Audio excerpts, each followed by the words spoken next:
நிதி கோவை மாவட்டம் மேட்டுப்பாளையம் அருகே மேற்கு தொடர்ச்சி மலை அடிவார பகுதியில் பில்லூர் அணை அமைந்துள்ளது. நீலகிரி மாவட்டம் பில்லூர் அணை நீர்பிடிப்பு பகுதியில் மற்றும் கேரளாவில் பெய்யும் மழை நீரை ஆதாரமாக கொண்டு பில்லூர் அணை கட்டப்பட்டது. பில்லூர் அணையின் மொத்த நீர்மட்ட உயரம் 100 அடி ஆகும். தற்போது தென்மேற்கு பருவமழை காரணமாக பில்லூர் அணை நீர் பிடிப்பு பகுதியில் பெய்து வரும் மழை காரணமாக அணைக்கு நீர்வரத்து அதிகரிக்க தொடங்கியது. நேற்று முன்தினம் மாலை அணையின் நீர்மட்டம் உயரம் 79.50 அடியாக இருந்தது. பில்லூர் அணைக்கு தொடர்ந்து நீர்வரத்து அதிகரித்ததால் 25ஆம் தேதி காலை 11 மணி நிலவரப்படி அணையின் நீர்மட்டம் உயரம் 87 அடியை எட்டியது.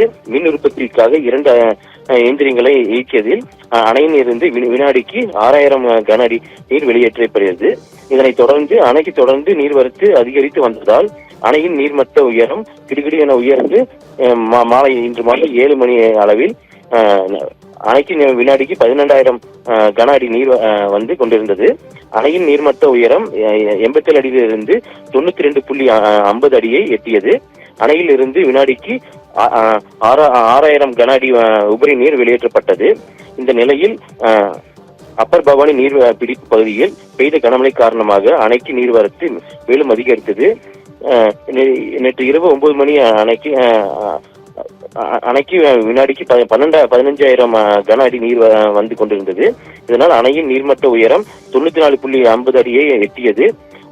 அணைக்கு தொடர்ந்து நீர்வரத்து அதிகரித்து வந்ததால் நேற்று இரவு 11 மணிக்கு அணையின் நீர்மட்டம் உயரம் 96.75 அடியை எட்டியது. இதனால் அணையின் பாதுகாப்பு கருதி நேற்று நள்ளிரவு 12 மணிக்கு அணையின் 4 மதகுகளும் திறக்கப்பட்டு உபரி நீர் வெளியேற்றப்பட்டது. அணையில் இருந்து வினாடிக்கு 10,120 கன அடி உபரி நீர் வெளியேற்றப்பட்டது. இதனால் பவானி ஆற்றின் வெள்ளப்பெருக்கு ஏற்பட்டது. இதனைத் தொடர்ந்து கோவை மாவட்ட நிர்வாகம் சார்பில் ஆற்றின் கரையோர பகுதியில் மக்கள் வெள்ள அபாய எச்சரிக்கை விடப்பட்டது. அதில் பில்லூர் அணைக்கு நீர்வரத்து அதிகரித்து அணையின் 4 மதகுகளும் திறக்கப்பட்டு உபரி நீர் வெளியேற்றப்படுகிறது. இதன் காரணமாக மேட்டுப்பாளையம் பவானி ஆற்றில் வெள்ளப்பெருக்கு ஏற்படும் அபாயம் காணப்படுகிறது.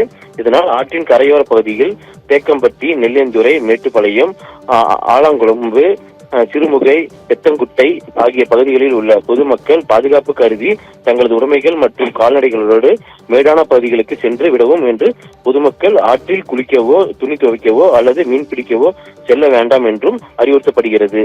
அரசு எடுக்கும் முழு நடவடிக்கைகளுக்கும் பொதுமக்கள் மிகவும் ஒத்துழைப்பு கொடுக்க வேண்டும் என்று கேட்டுக்கொள்ளப்படுகின்றது. இவ்வாறு அறிக்கை கூறப்பட்டுள்ளது. இந்த நிலையில் கோவை மாவட்ட ஆட்சியர் நள்ளிரவில் மேட்டுப்பாளையம் பவானி ஆற்றில் ஆய்வு செய்து பேரிடர் மீட்பு குழுவினருக்கும் ஆலோசனை வழங்கினார்.